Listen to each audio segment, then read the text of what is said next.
আউযুবিল্লাহি মিনাশ শাইতানির রাজিম বিসমিল্লাহির রহমানির রহিম। আপনারা যেখান থেকে বিশ্ব আলাপনের এই আলোচনাটি দেখছেন, সকলকে জানাচ্ছি শুভেচ্ছা ও সালাম। আসসালামু আলাইকুম। আজ ২৮ ফেব্রুয়ারি ২০২৬ ভোরে ইসরায়েল ও মার্কিন যুক্তরাষ্ট্র যৌথভাবে ইরানের কয়েকটি শহরে হামলা চালিয়েছেন। এ শহরগুলোর মধ্যে রয়েছে তেহরান, কেরমানশা, কারাজ, কম, তাবরিজ, মিনাব এবং লোরেস্তান। এই শহরগুলোতে হামলার মধ্যে ইতিমধ্যে বড় ধরনের একটি হামলার সংবাদ পাওয়া যাচ্ছে বিভিন্ন সংবাদ মাধ্যমে। ইসরায়েল বিমান বাহিনী ইরানের দক্ষিণাঞ্চলীয় হারমোনগজ প্রদেশের মিনাব শহরের একটি স্কুলে বিমান হামলা চালিয়েছে। এতে অন্তত এ পর্যন্ত ৫১ জন শিক্ষার্থী নিহত হয়েছেন। ইরানও এই পাল্টা হামলায় ইসরায়েল সহ মধ্যপ্রাচ্যের বেশ কয়েকটি দেশের বিভিন্ন শহরে হামলা চালিয়েছেন। ইসরায়েল ছাড়াও ইরান যে সব অঞ্চলগুলোতে হামলা চালিয়েছে এগুলো রয়েছে সৌদি আরব, সংযুক্ত আরব আমিরাত, কুয়েত, কাতার, বাহরাইন এবং জর্ডানের মতো দেশ। অনেকে মনে করছেন যে ইরান একটি মুসলিম দেশ হয়ে ইসরায়েলে হামলা চালাবে, ঠিক আছে, কিন্তু এই দেশগুলোতে কেন হামলা চালিয়েছেন? ইরান কোনো মুসলিম রাষ্ট্রে হামলা চালিয়েনি। ইরান হামলা চালিয়েছে ওই মুসলিম রাষ্ট্রে অবস্থিত মার্কিন যুক্তরাষ্ট্রের বিভিন্ন সামরিক স্থাপনাগুলোতে।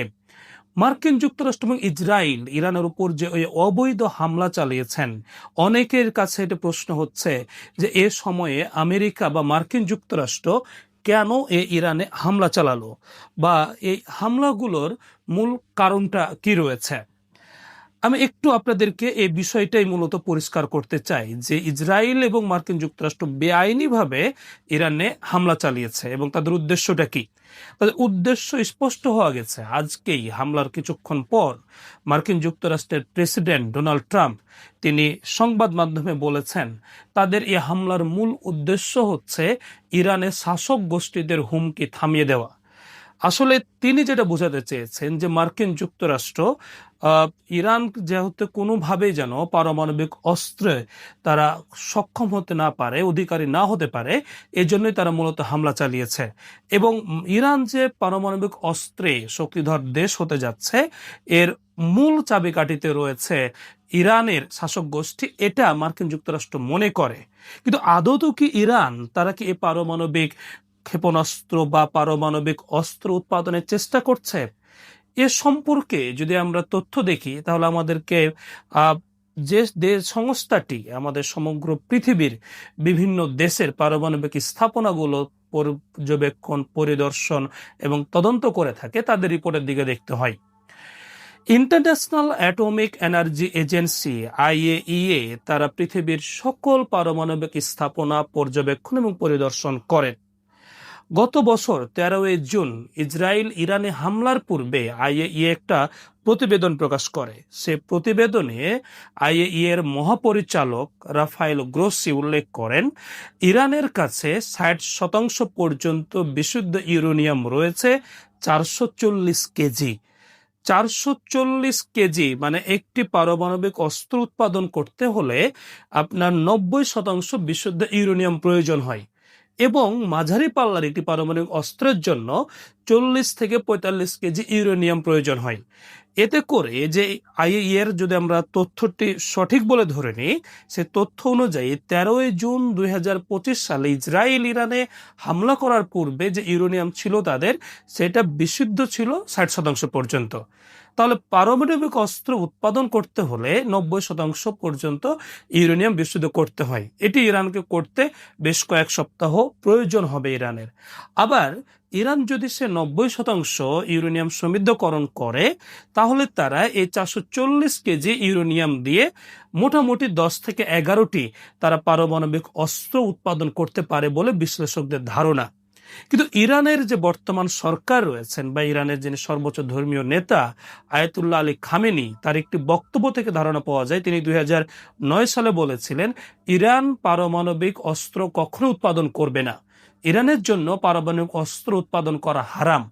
ইরান তার কোনো কাজেই এরকমভাবে স্পষ্ট তারা করে নাই যে তারা পারমাণবিক অস্ত্র উৎপাদন করছে। এই অভিযোগকে কেন্দ্র করে 13 জুন 2025 ইসরায়েল ইরানে তারা হামলা শুরু করেছিল। ইসরায়েল এ হামলার নাম দিয়েছিল অপারেশন রাইজিং লায়ন। ঠিক বিপরীতে ইরান ও ইসরায়েলে তারা হামলা চালায় এবং ইরান ওই হামলার নাম দিয়েছিল অপারেশন ট্রু প্রমিস 3। ওই দুই দেশের মধ্যে 12 দিন প্রায় যুদ্ধ চলে। এতে করে প্রায় 1000 খানেক ইরানি নাগরিক এবং অর্ধ শতাধিক ইসরায়েলি নাগরিক নিহত হয়েছিল। ওই যুদ্ধের শেষ দিকে গিয়ে অর্থাৎ 23 জুন 2025 মার্কিন যুক্তরাষ্ট্র ইরানের গুরুত্বপূর্ণ 3টি পারমাণবিক স্থাপনায় তারা হামলা চালিয়েছিল। মার্কিন যুক্তরাষ্ট্র এই হামলার নাম দিয়েছিল অপারেশন মিডনাইট হামার। মার্কিন যুক্তরাষ্ট্রের এই হামলার মূল উদ্দেশ্য ছিল ইরান যাতে করে পারমাণবিক অস্ত্রের সজ্জিত কখনো না হতে পারে এবং তাদের ইউরেনিয়াম যা রয়েছে এটা ধ্বংস করা। এবং মার্কিন যুক্তরাষ্ট্র ইরানের যে 3টি পারমাণবিক স্থাপনা হামলা করেছিল এর মধ্যে ছিল ফোর্দো, নাতানজ এবং ইস্পাহান। এর থেকে বলা হতো খুব গভীর পারমাণবিক স্থাপনা, যেখানে ইরান মূলত তার ইউরেনিয়াম সমৃদ্ধকরণ কর্মসূচি চালিয়ে যাচ্ছে।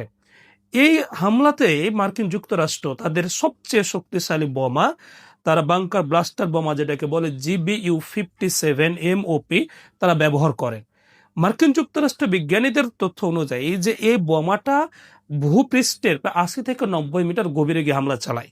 প্রশ্ন হলো মার্কিন যুক্তরাষ্ট্রের 3টি স্থাপনাতে যেহেতু তার 11 থেকে 12টি বাংকার ব্লাস্টার বোমা নিক্ষেপ করলো এবং আমেরিকার প্রেসিডেন্ট ডোনাল্ড ট্রাম্প তার হামলার একদিন পরেই বলল যে আমরা ইরানের পারমাণবিক কর্মসূচিকে সম্পূর্ণ ধ্বংস করে দিয়েছে।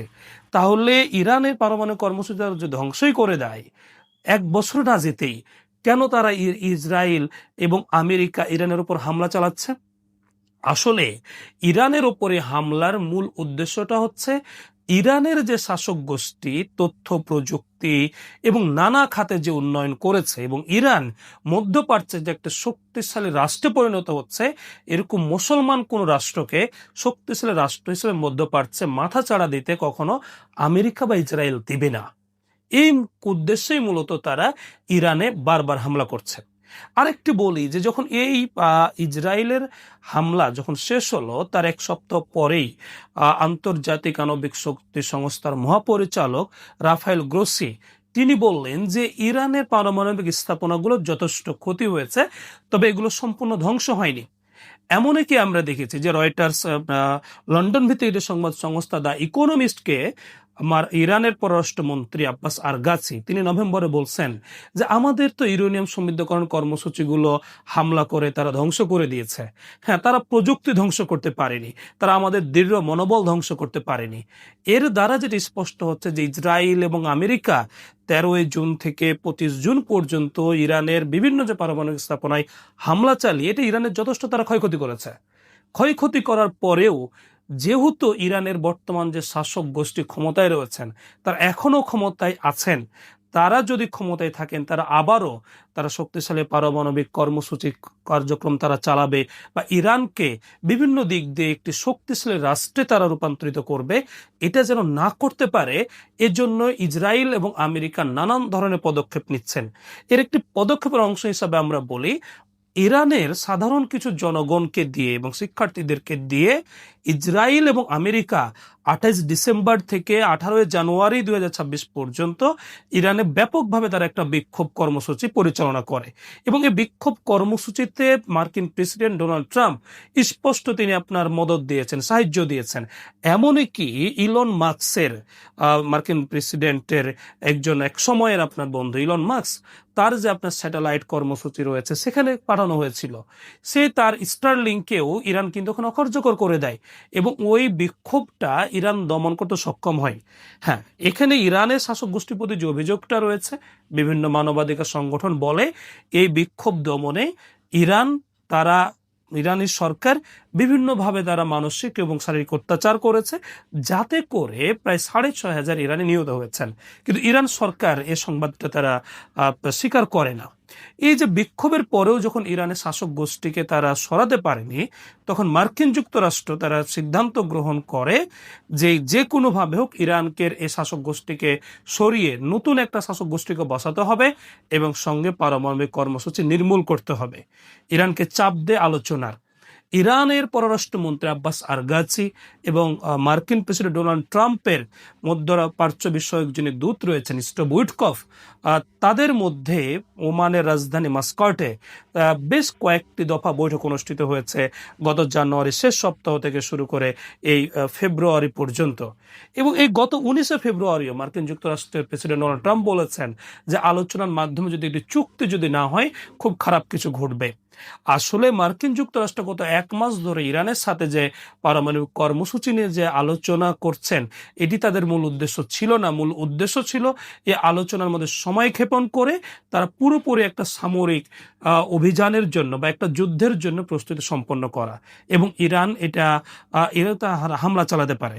যুক্তরাষ্ট্র যখন এটা সম্পন্ন করলো, তখন গতকালকেই তারা মূলত এই হামলার সম্পূর্ণ প্রস্তুতি নিয়ে আজকে ভোরে এই হামলাটা চালিয়েছেন।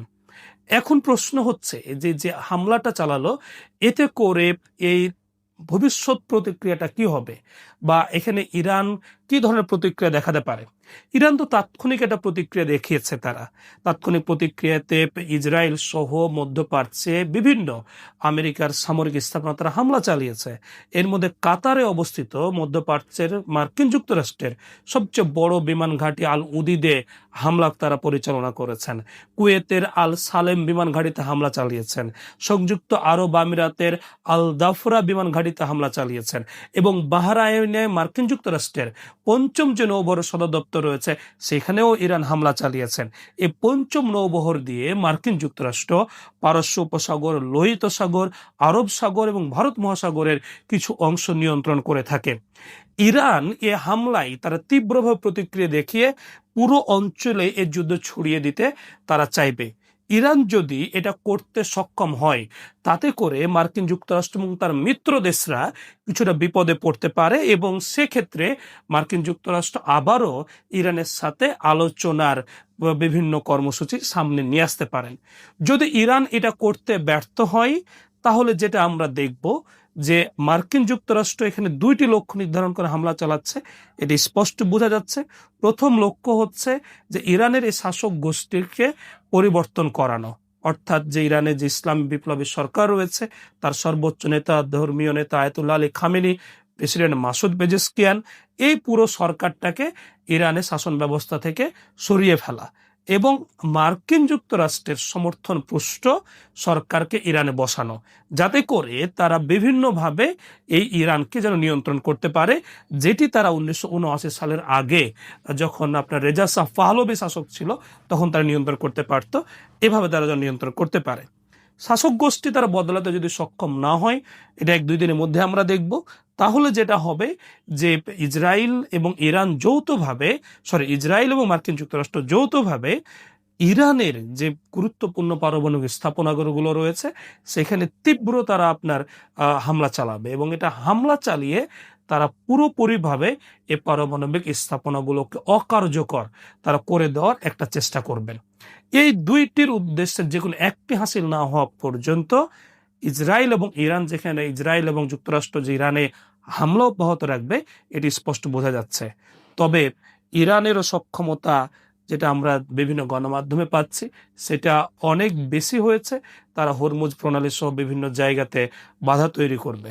হ্যাঁ, এখানে প্রশ্ন উঠছে যে চীন এবং রাশিয়ার ভূমিকা কি হবে। আমার যে ছোট্ট অভিজ্ঞতা থেকে আমি বলি, চীন এবং রাশিয়া কোনো ধরনের কার্যকর পদক্ষেপ নেবে না যেটা ইরানের স্বার্থের উপকার হবে, আমেরিকা এবং ইসরায়েলের ক্ষতি হবে। তারা এই ধরনের সামরিক কোনো পদক্ষেপও নেবে না। তারা শুধু বিভিন্ন পদক্ষেপে নিন্দা জানাবে। যা করার সেটা ইরানকেই করতে হবে। মুসলিম রাষ্ট্রগুলোর ভূমিকা কি হবে?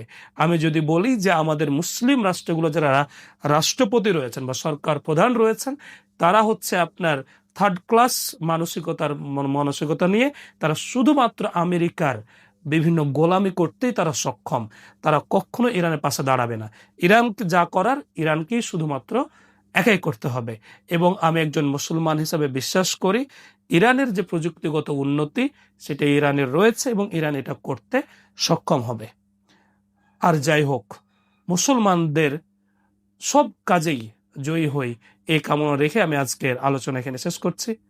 আল্লাহ হাফেজ। আসসালামু আলাইকুম।